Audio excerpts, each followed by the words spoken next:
Sunday, June 24th, 2007. Pamela Geller posts a copy of an email she was sent from a supporter in Oslo, Norway, onto her website Shrugs 2000. The email contained extremely paranoid and incoherent statements, such as, orders from Libya and Iran say that Oslo will be known as Medina at the latest in 2010. I believe we are the very last generation on earth before the return of God. We are entering a new golden age for my people, and those of a handful of other countries, but only through struggle. Never fear, Pamela. God is with you too in this coming time. Most worryingly, the email contained the following line: we are stockpiling and caching weapons, ammunition and equipment. This is going to happen fast. On the same day, in the comments section underneath this blog post, a user known as Turn wrote, an Old Testament bloodbath is coming. He or she could be prosecuted under hate speech laws for writing or posting in Norway what you have passed on to us. In response to this comment, Pamela Geller wrote, yes Turn, which is why I ran it anonymously.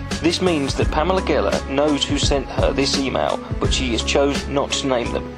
July 22nd, 2011, Anders Breivik, a Norwegian right-wing extremist, carried out dual terrorist attacks in Norway, first bombing government buildings in Oslo that caused 8 deaths, and a mass shooting at a camp of the Workers' Youth League of the Labour Party on the island of Utoya, where he killed 69 people. July 23rd, 2011, a 1,500-page manifesto written by Breivik is released online along with copies of posts he'd made on public forums and social networking sites.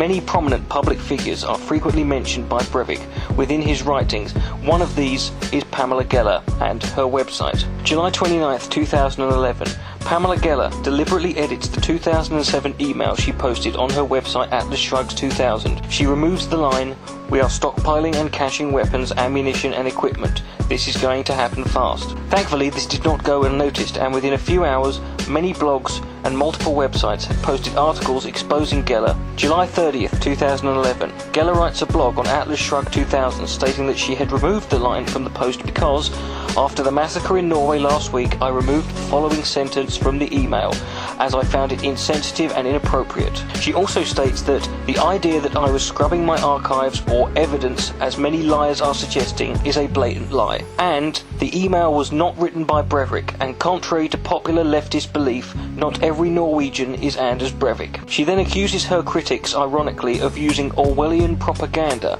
and then she copy and pasted the original unedited version of the email. Now, all of this may well be true. However, if she was really concerned about people's feelings, why just delete that one line and then run the risk of being accused of trying to cover this up? Why not instead delete the whole post and then immediately post a new blog stating that you have removed the 2007 email out of respect for the victims' families? This would not stop the rumour mill from running, but it would at least show some intellectual honesty on her part. Regardless of her reasoning and excuses, Pamela Geller has nobody else to blame but herself for this situation. She has a history of promoting extreme hateful views and being a shamelessly dishonest, bigoted fearmonger. But there are two possibilities presented here, and both of them lead us to conclusions that aren't good for Geller and her public image, such as it is. Number 1, she is lying, and this email was indeed sent by Anders Breivik, which means that Geller has withheld the identity of a now mass murderer for the last 4 years and is now trying to cover her tracks. Or she is telling the truth. This email is not from Anders Breivik, so she is instead currently holding the potential identity of another individual who is, by his own admission, stockpiling weapons and explosives for what he believes is the soon-to-be-coming Armageddon. It's possible that Geller has done no wrong here. However, her suspicious behaviour and failed attempts to rewrite the past have led me personally to one conclusion: Pamela Geller needs to be investigated now. If you support this idea, then please rate and favourite this video and share it with all your friends. I will even leave a link below so you can download a copy if you wish to mirror it. Thank you for listening. Take care.